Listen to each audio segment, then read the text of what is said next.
내 평생의 친구들이 나를 사기꾼이라 부르고 있었다. 경찰서 조사실. 회색 책상 양쪽에 앉은 40년 지기 친구들의 얼굴은 분노로 일그러져 있었다. 영자, 미영, 현숙. 우리는 30대부터 함께 아침 산책을 하던 사람들이었다.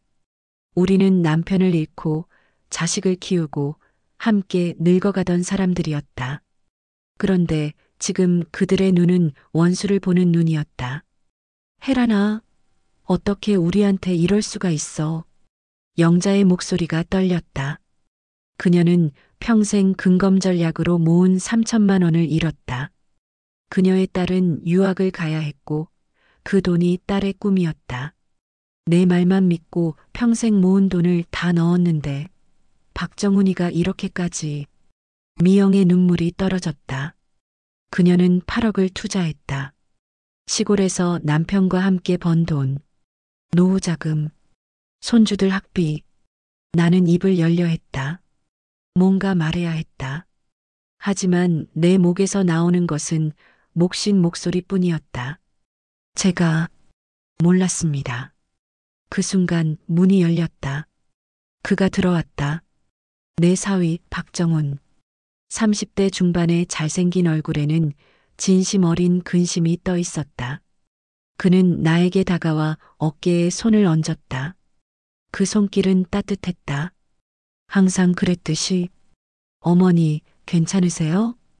경찰 앞에서 그가 말했다. 그의 목소리는 차분하고 절절했다. 장모님은 아무것도 모르십니다. 제가 말씀드려야 할 것 같은데, 최근에 어머니께서 치매 초기 진단을 받으셨거든요. 기억이 많이 혼미하신 상태입니다. 치매. 그 단어가 나를 벼락처럼 내리쳤다. 친구들의 얼굴이 변했다. 분노에서 연민으로. 그들은 나를 동정하기 시작했다. 혜란이가 치매라고? 가엾은데. 하지만 그 순간 무언가가 깨달아졌다. 내 머리가 아프게 깨어났다. 이것이 함정이다. 내가 느낀 모든 혼란, 모든 모욕감, 친구들이 나를 보는 그 시선, 이 모든 것이 구성된 무대이고 나는 지금 가장 잘 짜인 연극의 한가운데 서 있다는 것을 깨달았다. 그리고 그 연극의 극본을 쓴 것은 나를 안는 이팔이었다. 당신은 날 책임 능력 없는 치매 환자로 만들려고 했군요. 나는 느리게 천천히 말했다. 내 목소리는 떨렸지만 이제 더 이상 두려움 때문이 아니었다. 이것은 분노였다. 70년을 살면서 처음 느끼는 복수의 분노였다. 사위의 손이 내 어깨에서 떨어졌다. 이 지독한 연극의 막이 어떻게 올랐는지 알려면 당신은 6개월 전 내 사위가 내 통장을 관리해 주겠다며 처음으로 눈물을 보였던 그날로 돌아가야 한다. 6개월 전 나는 매일 아침 딸의 사진을 들었다. 딸은 2년 전 암으로 세상을 떠났다. 그때 나이 47. 내가 낳은 아이가 내보다 먼저 떠나는 것을 본 어머니의 심정이 어떤 것인지 말로 할 수 없었다. 박정훈은 그 슬픔을 나눈 사람이었다. 딸이 투병하던 마지막 6개월, 그는 매일 병원에 앉아 있었다. 차를 끓이고 머리를 감겨주고 절망 속에서 내 딸의 손을 놓지 않았다. 그리고 딸이 떠난 후에도 그는 우리 곁을 떠나지 않았다. 장모님, 이제 제가 아들입니다. 처음 그가 그 말을 했을 때 나는 울었다. 정말 울었다. 내 딸이 남긴 유일한 것이 이 남자였고 그가 내 곁에 있다는 것만으로 나는 살 수 있었다. 박정훈은 완벽했다. 그는 매주 목요일 아침 내 집에 와서 식사를 했다. 내가 밥을 차릴 때 그는 어머니, 제가 차릴게요라며 손을 걷어붙였다. 그는 내 손이 냄비를 들 때 살며시 손을 받쳐주었다. 내가 나이 든 목소리로 말할 때 그는 완전히 집중해서 들었다. 어머니, 요즘 세상이 많이 복잡해졌어요. 어느 날 오후 우리가 거실에 앉아 있을 때 그가 조심스레 말했다. 늘어나는 금융사기 때문에 많은 어르신들이 재산을 잃으신다고 해요. 그런데 어머니 같은 착한 분은 특히 더 그럴 리 없다고 생각하지만 혹시 모르지 않습니까? 내가 고개를 끄덕였다. 저 같은 경우도 펀드를 많이 하다 보니 자산 관리에 대해 좀 알게 됐거든요. 어머니 재산을 제가 안전하게 관리해드리고 싶은데 혹시 싫으신가요? 그의 눈에 눈물이 맺혔다. 정말 기억에 남는 그 눈물. 제가 할 수 있는 유일한 방법으로 어머니를 돌보고 싶어요. 나는 그날 밤 그에게 내 모든 것을 맡겼다. 상가 건물 2개, 예금 계좌, 적금, 펀드, 평생을 교사로 일하며 모은 30억이 조금 넘는 재산. 그것을 한 군데 묶어서 그의 이름으로 된 관리 계좌에 옮겼다. 어머니, 감사합니다. 그가 통장을 받아들며 말했다. 이제 어머니는 안심하셔도 됩니다. 제가 있으니까요. 그리고 그는 투자 설명회를 열었다. 나는 친구들을 초대했다. 영자, 미영, 현숙, 그리고 더 많은 사람들. 박정우는 깔끔한 정장을 입고 홍보 자료를 펼쳤다. 그의 말투는 전문적이었다. 안녕하십니까? 저는 박정훈이고 저희 회사는 20년간 자산관리 사업을 해온 신뢰할 수 있는 기업입니다. 거짓이었다. 나는 나중에 알았다. 원금을 보장하면서 연 12% 수익을 보장하는 투자 상품을 론칭했습니다. 그 숫자는 비현실적이었다. 나는 교사였지만 은행 이자가 3%인 세상에 연 12%는 있을 수 없다는 것을 알고 있었다. 하지만 그날 그 설명회에서 나는 그 의심을 삼켰다. 왜냐하면 박정우는 너무나 진심 어린 표정으로 우리를 바라봤기 때문이다. 여러분, 저는 이 투자를 제 어머니, 실은 제 장모님이 되시는 분께 먼저 권해드렸습니다. 제가 가장 믿고 사랑하는 사람이니까요. 그 말이 거짓이라면 그 거짓말 한마디는 나와 내 친구들의 30억 원을 집어삼켰다. 몇 개월이 지났다. 매달 입금된다는 약속의 이자가 정확히 계좌에 들어왔다. 1월에는 3천만 원, 2월에도 3천만 원. 우리 모두는 박정훈을 칭송했다. 혜란, 네 사위 정말 대박이네. 우리 평생 못 본 수익이다. 미영은 손주들 학비를 미리 냈다. 현숙은 작은 포도원을 샀다. 영자는 딸의 유학금을 다시 모으기 시작했다. 우리는 모두 감사했다. 박정훈에게 그리고 마주칠 때마다 내게 인사를 했다. 하지만 3월 말 무언가가 깨어났다. 영자가 울면서 내 집에 찾아왔다. 그 시간은 저녁 7시였고 그녀는 휴대폰을 들었다 놨다를 반복했다. 혜란아, 정훈이가 전화를 안 받아. 급하게 돈 쓸 일이 있는데 꺼내려고 했는데. 이상한데? 한번 내가 전화해 볼게. 나는 박정훈에게 전화했다. 벨이 울렸다. 그리고 울렸다. 어머니, 무슨 일이세요? 그의 목소리는 밝았다. 평온했다. 영자가 투자금을 빼내고 싶대. 지금 가능해? 잠깐의 침묵이 있었다. 그런데 지금 시스템에 오류가 있어서요. 서버 점검이 진행 중이거든요. 일주일만 기다려주시면 원금이랑 이자를 모두 드릴 텐데요. 그래. 그럼 영자한테 그렇게 말해줄게. 네, 어머니. 그리고 어머니는 걱정 마세요. 저한테 맡기신 재산은 제 목숨보다 소중합니다. 전화를 끊고 나는 영자에게 그 말을 전했다. 영자는 안도했다. 우리 모두 안도했다. 하지만 그날 밤 나는 침대에서 뒹굴었다. 일주일만 기다려달라는 말이 자꾸 맴돌았다. 저축계좌가 아니라 투자계좌라면 바로 빼낼 수 있는 건 아닐까? 왜 시스템 오류라는 표현을 썼을까? 다음 날 나는 박정훈이 건넸던 투자 현황 보고서를 다시 펼쳤다. 종이에 인쇄된 그 보고서는 전문적으로 보였다. 차트, 그래프, 수익률 계산식. 하지만 내 눈은 교사의 눈이었다. 70년을 수학 문제 채점하며 산 눈. 맨 아래 수익금 계산란에서 나는 작은 실수를 발견했다. 3월 이자 계산에서 원금 10억에 12%를 곱하면 1억 2천만 원이 되어야 한다. 그런데 보고서에는 1억 1,800만 원이라고 적혀 있었다. 200만 원. 작은 금액이었다. 하지만 그것은 실수가 아니었다. 그것은 신호였다. 나는 지난 3개월간의 모든 보고서를 꺼냈다. 다시 계산해 보기 시작했다.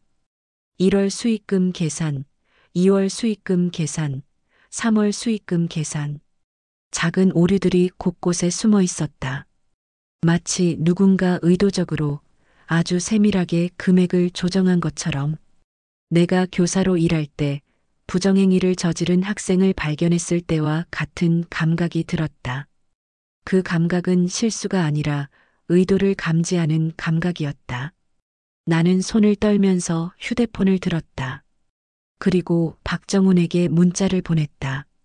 아들, 투자 현황 보고서 다시 한번 확인해 줄 수 있을까?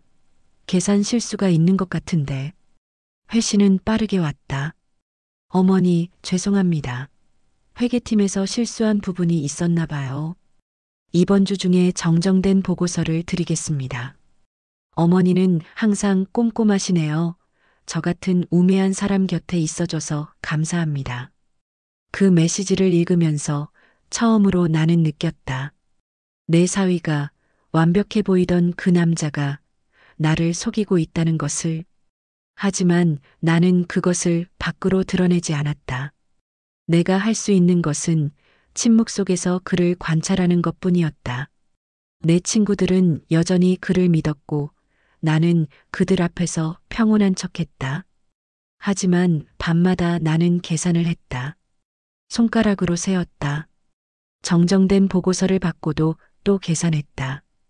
그리고 몇 주 후 영자가 빼낸 투자금이 입금되지 않았다.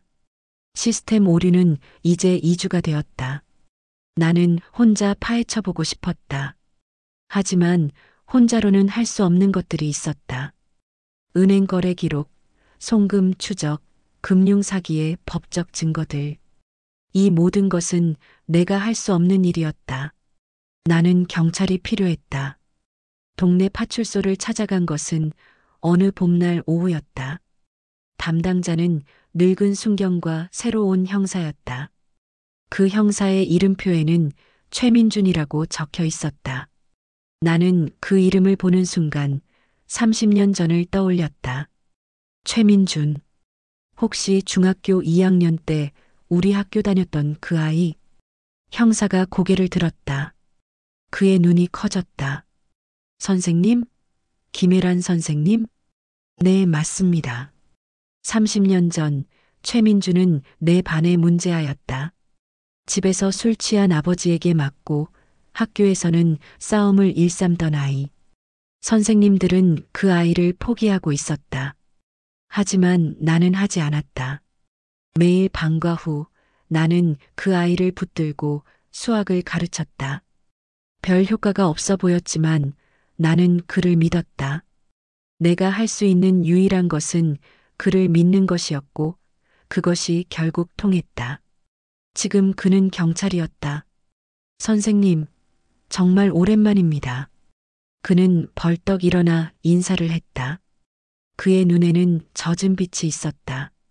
저 기억해요. 선생님이 저한테 해주셨던 말 다 기억해요. 최민준, 넌 할 수 있어. 다만 지금은 못 보일 뿐이야. 그 말이 없었으면 저 지금 감옥에 있거나 죽어 있을 거예요. 나는 그를 다시 보았다. 이제 그는 깔끔한 제복을 입은 30대 중반의 남자였다. 그리고 그의 눈은 따뜻했다. 근데 갑자기 왜 오셨어요? 나는 박정훈의 이야기를 시작했다. 차분하고 조용하게. 최 형사는 내 말을 듣고 메모를 했다. 투자회사의 이름, 박정훈의 휴대폰 번호, 투자금의 규모. 그가 원금 보장 연 12% 수익이라는 말을 듣자 그의 얼굴이 변했다. 선생님, 이건 전형적인 폰지 사기 수법이에요. 폰지 사기? 네, 신규 투자자들에게서 받은 돈으로 기존 투자자들에게 이자를 주는 거예요. 처음엔 잘 작동하지만 결국 신규 투자자가 없으면 붕괴되는 구조죠. 그리고 그가 컴퓨터를 켰다. 무언가를 입력하고 자료를 찾았다. 선생님, 요 근처에 비슷한 노인 대상 금융사기가 지난 6개월간 5건이 있었어요. 모두 해결되지 않은 미제 사건이고 피해액이 모두 수억 대네요. 최 형사의 눈이 반짝였다. 그것은 경찰의 눈이었다. 사냥꾼의 눈. 선생님, 이거 혹시 하나의 조직일 수도 있어요. 그리고 그 조직의 중심에 박정훈이라는 사람이 있을 수도. 나는 크게 숨을 쉬었다. 그 숨에는 안도와 두려움이 섞여 있었다. 그렇다면 이걸 어떻게 해야 할까? 최 형사가 나를 바라봤다. 그의 눈은 30년 전 교실에서 나를 바라봤던 그 아이의 눈과 같았다. 하지만 이제 그것은 보호의 눈이 아니라 약속의 눈이었다. 선생님, 저를 믿어주세요. 이걸 깨끗하게 해드릴 테니까요. 최 형사와 나는 작전을 짰다. 그의 임무는 외부에서 자금 흐름을 추적하고 박정훈의 조직 구조를 파헤치는 것이었다. 은행 기록, 거래 흔적, 다른 피해자들의 증거. 경찰의 일이었다. 그리고 나의 임무는 더 위험한 것이었다. 내가 박정훈 앞에서 해야 할 일은 약해지는 것이었다. 정훈아, 요즘 뭘 했는지도 자꾸 잊혀. 너랑 어제 만났는데 오늘 또 처음 만나는 것 같거든. 나는 그에게 말했다. 그의 반응은 즉각적이었다. 어머니, 정말요? 응, 의사한테 가봤더니 치매 초기라고 해. 큰일이네. 나는 내 능력의 모든 것을 들여 혼란스러운 노인을 연기했다. 그것은 내가 평생 해본 가장 어려운 연기였다. 왜냐하면 내 눈은 명확했기 때문이다. 내 머리는 선명했기 때문이다. 내가 속여야 하는 것은 그의 눈뿐이었다. 박정훈은 나를 믿었다. 어머니, 걱정 마세요. 제가 있으니까요. 그의 목소리는 그대로였다. 따뜻했다. 마치 악마가 입고 있는 가면처럼 완벽하게 따뜻했다. 하지만 내가 몰래 들은 그의 전화 통화는 달랐다. 최 형사가 나의 침실 벽장에 설치한 초소형 녹음기를 통해 나는 박정훈의 목소리를 들었다. 네, 그 노인이 치매 초기 단계래요. 완벽합니다. 우리 계획이 이대로라면 법정에서 그 여자가 바지 사장이 되고 우린 다 빠져나갈 수 있어요. 네, 금주말이 마지막 거래입니다. 그 이후론 이 조직은 해산되고 우리는 모두 돈을 들고 해외로 나갑니다. 나는 그 말을 듣고 손을 떨었다. 하지만 떨리는 손은 보이지 않아야 했다. 최 형사는 내게 지시했다. 선생님, 이제 치매 환자로서 자신감 있게 연기하세요. 그리고 사위에게 한 가지를 전해주세요. 그게 뭔데? 당신이 남은 전 재산을 투자하고 싶다는 것. 마지막으로 나는 그렇게 했다. 어느 날 오후 나는 박정훈에게 조용히 말했다. 정훈아, 엄마가 뭔가를 하고 싶어. 이 집을 담보로 돈을 빌려서 마지막으로 한 번 더 투자하고 싶어. 50억이면 돼. 내가 이 집 말곤 남은 게 없으니까 마지막으로 이것까지 걸어보고 싶어. 박정훈의 눈이 반짝였다. 그 순간 나는 알았다. 그의 가면이 조금 벗겨진 것을. 어머니, 정말이요? 50억이면. 그의 목소리에는 탐욕이 가득했다. 그래, 정훈아. 마지막이야. 나도 이제 여생을 고민할 시간이 됐고, 이 돈이 나올 때까지 기다릴 테니까. 알겠습니다, 어머니. 내일 바로 은행에 가셔서 담보대출을 신청해 주세요. 그는 미소 지었다. 그 미소는 축제의 미소였다.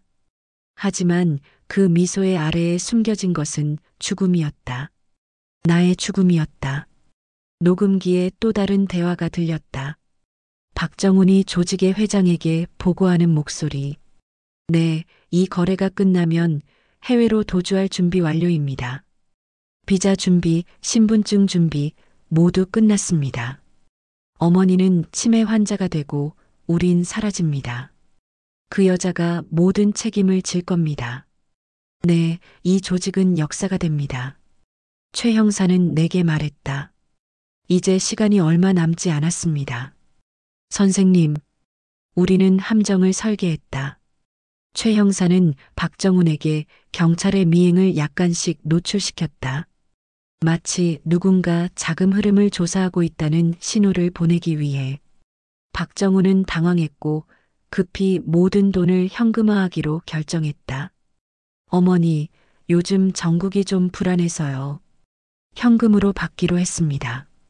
이번 목요일 어머니 집에서 직접 현금을 인수받겠습니다. 그리고 그가 나를 바라봤다. 그의 눈은 이제 완전히 달라져 있었다. 따뜻함이 사라지고 계산만 남아 있었다. 은행 창구 직원은 믿을 수 없으니까 저희 회장이 직접 와서 받으시기로 했습니다. 나는 고개를 끄덕였다. 그래, 고마워, 정훈아. 그 밤 나는 최 형사를 만났다. 우리가 만난 장소는 동네 카페였다. 회장이 온다는 건 좋은 신호입니다, 선생님. 그러면 조직의 핵심이 모두 노출된다는 뜻이거든요. 그런데 두려워요. 나는 처음으로 그렇게 말했다. 70년을 살면서 나는 거의 두려움을 드러내지 않았다. 하지만 지금은 달랐다. 내 사위가 정말 나를 죽일 준비까지 한 거겠네요. 최 형사가 내 손을 잡았다. 그는 30년 전 교실에서 받은 그대로를 되돌려주고 있었다. 누군가를 믿는 것, 누군가를 지키는 것. 선생님, 저도 그때 두려웠어요. 하지만 선생님이 저를 끝까지 믿어주셨어요. 이제는 제 차례입니다. 당신을 믿겠습니다. 목요일 오후 3시, 나는 내 집에서 기다리고 있었다. 거실은 침묵했다. 옛날 교실처럼 정적했다. 박정훈이 도착했고 10분 후 한 남자가 따라 들어왔다. 50대 중반, 흠없는 정장을 입은 남자. 조직의 회장이었다. 아, 박 이사의 장모님이시군요. 그 남자가 밝은 목소리로 인사했다. 저는 이 투자회사의 회장, 이준호입니다.